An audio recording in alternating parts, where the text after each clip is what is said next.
Today, I'm going to rank every MLB team's 2024 hit celebrations. And for those of you that don't know, every team has a little thing that they do once they get a hit. For this video, I am only focusing on singles, doubles, and triples, but if you'd like to see me do a home run celebration video, let me know down in the comments. So, without further ado, let's just jump right in and start with the NL East. And kicking us off, we're going to go to the Washington Nationals, who have one of my personal favorite celebrations. We just got a little swag with it. We got a little wiggle with it. And it is so fun to see different people on this team. So obviously, CJ Abrams is smooth. Ildemaro Vargas is sort of like their locker room guy. But even like Jacob Young, who's like a pretty classic white dude, is like getting down with it. I mean, obviously Jesse Winker is going to fail the vibe check, as usual. But this is an awesome, awesome celebration. I don't know if it's quite S tier, but it's just like everybody's into it. It's just sort of like fun for a young team. So this is a pretty clear A tier for me. Next up, we've got the Braves, and full disclosure here, I am a Phillies fan, so there's going to be some major bias. I tried really hard to remove it, but, it's just sort of there, so it is what it is. The Braves celebration is they put their hands over their heads like this, and that symbolizes togetherness. So we're all together, we're all in this together, one big happy team. I don't know, because for me, it just feels like too sharp of a shift for them. Like last year, they were doing the too small celebration, which if you've ever watched basketball, that's one of the most inflammatory gestures you can make towards the other team. And if you're doing that on every hit, hey, you're too small, it's like, okay, it makes you some real big bad guys. And now this year, it's like, oh no, we're one big happy family. So I don't know. It just is like, make up your mind. Again, you can hear my bias there, so my impulse would be to say, well, something bad, but I'm going to put them in B because I do respect how much they all do it together, and I'm expecting that my bias is sort of weighing them down, so I'm going to put them in B, but yeah, you can sort of hear from my words about where I really think they are.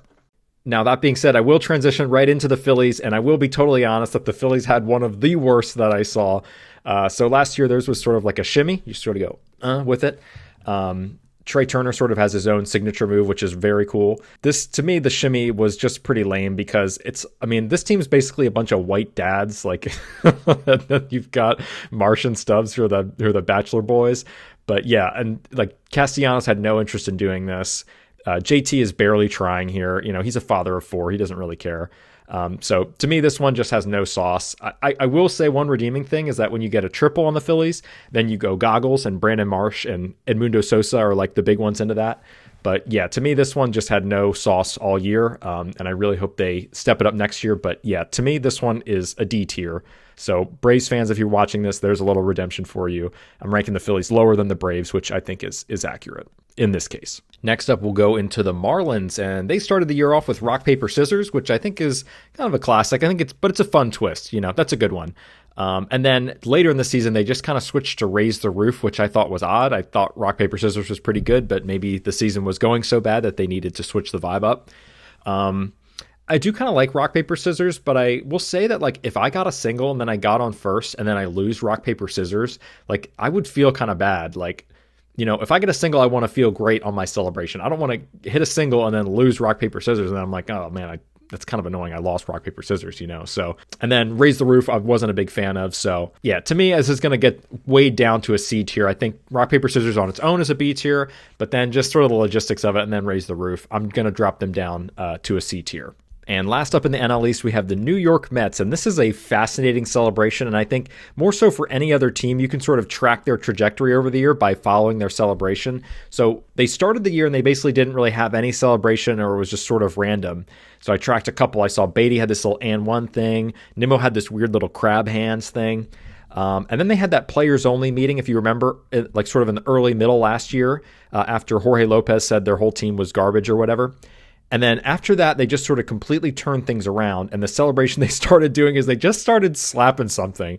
And then it got progressively more complex. Now we're having multiple slaps. We're slapping out to the bullpen, maybe 2 slaps for 2 hits. I really can't follow, but I kind of love the slap. It's very visceral, and it's just kind of like, it's kind of funny. Like, what are you slapping? How many slaps are we dealing with? And I don't know, it's just kind of fun to slap. It's like, oh, you got a single. It's like, oh, smack that, boom. Yeah, so honestly, I think this one was really fun, and clearly the vibes carried them into the World Series. So I'm going to go A tier. A tier for the Mets. Okay, next up is the NL Central, and we're going to start with the Milwaukee Brewers. And their celebration is super simple. It's just goggles. We can see that here with Adames here. Just got the eyes up to the face. I kind of like Joey Ortiz's interpretation, which is 1 hand up for a single, 2 hands up for the double. I like that. So this is a fun one, but my only problem is there just were a bunch of Brewers that didn't do it. So Hoskins, Contreras, and Frelick, and there were a couple others that just did not do it at all. So because of that, I got to drop into the C tier. If everybody would have done it, I think this is definitely a B tier celebration, but we just need more participation next year from the Brew crew. Next up, we have the Pittsburgh Pirates, and I just could not find a team celebration for them. And it honestly felt like the more I looked, the more confused I got. It was just like every single time somebody gets on base, they're doing something different. And the good news for the Pirates is that they have Andrew McCutchen, who is probably like the coolest guy in Major League Baseball. So he's got some really interesting celebrations that help the overall cool level. But yeah, I just did not think that they had a celebration. So I don't really know what to do with them. Because they have Andrew McCutchen, I'm going to put them in the D tier just because he is that cool on his own. But yeah, they need to get their business together for this upcoming year and get a celebration. Okay, next up we have the Chicago Cubs, and unfortunately this one is pretty lame. It's just a little hook shot here. Pretty boring if you ask me. It's the same thing for a double, same thing for a triple. Yeah, this is slightly cooler than some other ones. It's like, because they're like, if you hit a single, it's like, oh, grenade. But I don't know. This one's pretty lame to me. There's just no sauce here, really. Nothing really exciting about it. So for that reason, I'm going to drop them down to the D tier. Okay, next up we have the St. Louis Cardinals, and this is kind of a fun combo. So if you get a single, you do a little snake thing with your hand, and then if you get a double, then you go double pump with both your hands. I kind of like both of these a lot. They didn't have perfect participation, but these are pretty fun. Nolan Arenado seems really confused about what he's supposed to do. So he goes 2 arms for a single, he goes 1 arm for a double. He's a little confused, but yeah, I think the double pump is really satisfying for a double. Like, yeah, baby, I'm on second base. And then there's also this fun one thrown in here. Apparently, Alec Burleson was a rapper in college, so he's got this little like wiki like DJ thing. Apparently, some people thought this was like political in some way. Like, it seems pretty obvious to me that he's just being a DJ over here. But anyway, the snake thing, double pump, got the wiki. Like, I think this is pretty fun. So, there's somewhere between B and A tier. I'm going to give him a B tier because of not full participation, but this is a fun one. And last up in the NL Central, we have the Cincinnati Reds. And this is a really odd combo of move. I think Candelario does it the best. It's like you sort of go out with your hands like and then you zip it up in the front. Zip. But a lot of them just mostly do nothing. Like you can see Tyler Stevenson here does nothing. Jonathan India doesn't really do anything. Ellie De La Cruz actually has his own signature celebration. He puts up the 4s, which is his number 44, and then he's got a little keep it going thing. So Ellie De La Cruz is that cool. He can literally do whatever he wants. I really like this move, a little bomb zip, but it just seems a little too hard for people to do. And for whatever reason, there just wasn't a lot of buy-in. So I really like this idea, but I honestly think it's so advanced that it's a little too complex to do on a regular basis. So because of that, unfortunately, I have to say it's below average. I have to put it in the D tier, but I really like that zip it up concept. I hope they can, find a good way to use that next year, because I think that could be really cool. Okay, and to wrap up the NL, we're going to go out to the NL West, and we are starting with the San Francisco Giants, who just have no sauce on theirs. It's just a regular old salute. This is probably the first thing that comes to mind when you're like, what should we do for a single celebration? How about a salute? Then you're like, no, maybe let's think of something else. The Giants were like, no, that's good. So we can see the best version of that here is Matt Chapman. He's got a very Captain America-esque snap on that. Thank you for your service. But then we've got Lamont Wade, who, let's just say, if Lamont Wade was president, he would get in a lot of trouble for that salute. Okay. So yeah, to me, this is just not very creative, not very original, kind of boring, not exciting. So I'm going to put in the D tier. It's too played out. It's average, but it's honestly so average that it's played out. I'm going to put it in the D tier, in my personal opinion. Next up, we've got the San Diego Padres, and this is one of the best teams, I'll just say right off the bat, in terms of participation. Literally every guy up and down the lineup is doing this. So when they get on first base, they go money sign with both hands, classic money sign. And then once you get a double, then you do the money sign, and then that transitions into the heart over your head. I just think this is cool. I like a progression. I like evolving for each hit that you do, and I love the participation across the board. Everybody's bought in. I just think it's pretty cool. I think the heart is a little bit odd, but I don't know. It's San Diego vibe. The money sign I think is pretty cool. If you get a hit, you're like, yeah, money time, baby. So I don't know. I really like this one. Personally, I like it, so I'm going to give them an A tier. Congrats to the Padres. Okay, next up we've got the Colorado Rockies, and they've got a pretty simple, understated one. It's kind of cool though. They go like boom, a little like skadoosh, a little Kung Fu Panda. McMahon's got a cool little variation where he goes bum bum with it. They do a couple different things for triples. I didn't get like a solid one that I could say for sure is their celebration over there. I don't know. I kind of had high expectations. You know, the Rockies are sort of known for being kind of insulated. I was kind of expecting they might have a little bit more of a clubhouse vibe. This is like kind of cool, but I don't know. Again, in certain big situations, not that the Rockies are in those, but in a big situation, you know, you want to have a big emphatic like boom. This one's always a little bit cool guy. So it's just sort of average for me. So I'm going to go C tier. Now for the Arizona Diamondbacks, and there's pretty straightforward. It's just sort of like a hang 10. Both hands go a little hang 10 action. Pretty good participation, but I don't know. This one's just kind of lame. It doesn't seem like guys like Corbin Carroll or that jazz. I think Ketel Marte's got the right idea. You go over the head like that. I don't know. This one just is a little light to me. Now, I will say, though, the one redeeming quality about the Diamondbacks is Jake McCarthy, who does an awesome chicken dance when he gets on second base.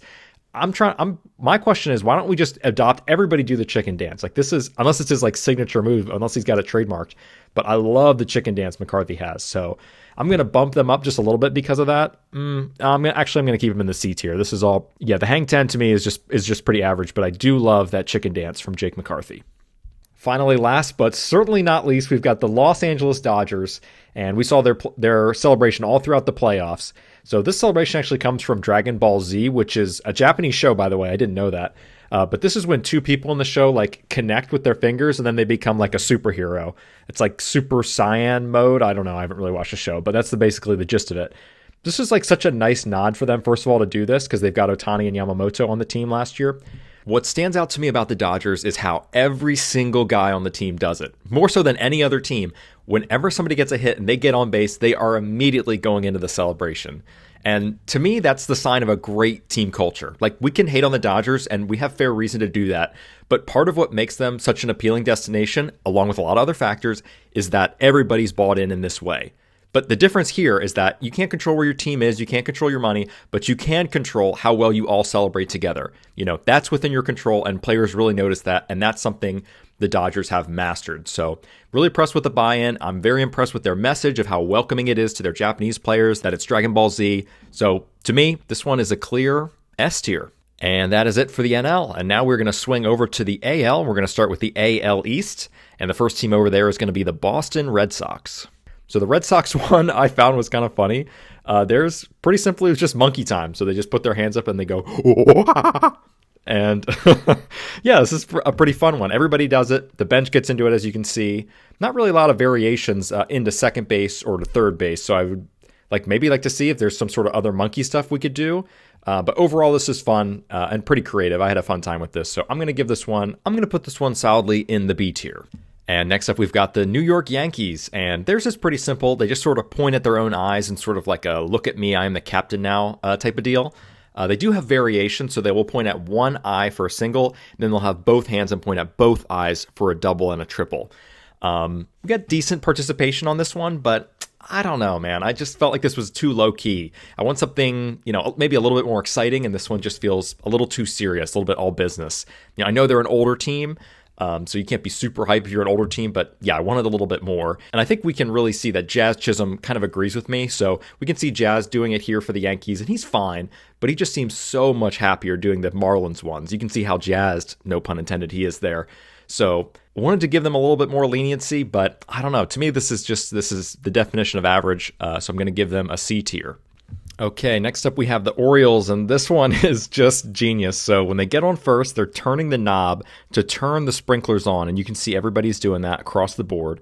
And then once they get onto second base, then they start letting it spray. So we can, I mean, this is just so clever, so fun. You can see the boys get going there with the hoses on the bench. So the sprinkler goes. This is just a genius celebration, and I love the progression of going from a single, you turn it on, and then once you're on second base or third base, then you let the sprinklers go. That is just, to me, it's brilliant. It doesn't get much better than that. That is clearly, in my opinion, an S-tier celebration. Next up, we've got the Blue Jays, and theirs kind of varied throughout the year. They were an interesting one. So the main one that I could find is they sort of take their two hands and they put like two stakes down, almost like they're skiing, and then they go on the side. They do a side stab. They had a few others throughout the year, but that's sort of the main one that I found. I felt like their participation was okay across the board. There were some players that just didn't participate at all, like Bo Bichette. And they seem to invest a lot of time in home run celebrations, so I respect that a lot. We're just only covering hits here. Yeah, in my opinion, the side stab thing is fine. It just doesn't feel like enough, you know? Like, I want something that feels like emphatic and just sort of like, whereas the side stab, it doesn't feel emphatic enough. And also, it's kind of unclear what the whole thing is. And not that that's any of our business, but just, as a fan, you want something at least that you can understand a little bit, like monkey time at least. This one's just sort of a little odd. So because of that, in my personal opinion, I'm going to put this in the C tier. And last up in the AL East, we had the Tampa Bay Rays. And theirs wasn't the same across the board, but it was a similar vibe. So basically, you put your hands up and you do something with it. So the main one is you sort of flick the wrist, almost like an and one, but just with your whole wrist. And then you had somebody like Yandy Diaz who went for more of the field goal vibe. So there's all sorts of different ones across the team. But so there was a main theme, and I like that it's sort of customizable, and it seemed like everybody sort of liked it. It does feel like something like natural once you get on base is you want to put your hands up in the air. So I think that's fun. The Lowe brothers kind of did their own thing, though. They kind of had some weird interpretations. We get Brandon Lowe kind of had the little schemy fingers there. But yeah, overall, I thought this was a fun one. So I'm going to put it in the B tier. Okay, now we're going to swing it over to the AL Central. We're going to start with the Cleveland Guardians. And the Guards don't really have one for a single, but they have a cool one for a double. It's Super Mario themed. Apparently, Jose Ramirez is like a god tier Mario Kart player, so that's pretty fun. Generally, everybody participates across the team. And Josh Naylor will throw some fun ones in there. He's got a little "What's up, brother?" That he'll do occasionally. So I'd like to see a single celebration in there, ideally. But this kind of fits their vibe, and I think it's fun.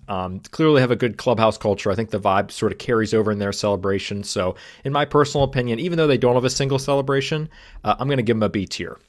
And in a similar vein, we're going to go to the Detroit Tigers, who also don't have one for a single, but they do have a double celebration, and they just sort of smack their own ass. So it's kind of funny. Apparently, this came from Mark Canha when he was on the team. This is definitely like a younger team thing to do. You would not catch Bryce Harper and the Phillies doing this. They have decent buy-in on it, but yeah, no celebration for a single, so that dings them. And the difference between them and the Guardians is that this one is kind of a little bit embarrassing to do. Like, I don't know, if my mom was in the stands, would I want to smack my own ass? I don't know. So because of that, I'm going to bump them down to the C tier. But them and the Guardians feel pretty close to me because they have a double but no single celebration. Next up, we're going to the Kansas City Royals, and they kind of had a saga throughout the year. They mixed it up a bunch. So early in the year, they had sort of a two pinkies up to the eye, like pointing at the eye. But again, another argument for the Yankees. I think the Royals realized that this was kind of lame, so they switched it up. So again, I think that's another credit to me for putting the Yankees where I did. But in the middle of the year, they kind of did this flex thing. And I also caught this little like hip hopping move by Bobby Witt. And then late in the year, they just went straight up chugga chugga. And honestly, I'm very partial to chugga chugga. I think that's a great move, very satisfying move after a double. It's like, let's go. And I do like how flexible they are. They keep mixing it up, looking for the right one, moving on when something gets a little stale. It's a long season, 182 games. So I'm going to give credit to the Royals there. I don't think they're quite elite. They didn't have an elite celebration, but I think they're solidly above average, which is why I'm putting them in the B tier. Next up, we have the Minnesota Twins, and this was such a tough one for me as I was looking through. So it's a pretty simple one. It's basically like the Dune salute. So they hit the chest, and then they go up to the helmet, and then they salute to you on the bench.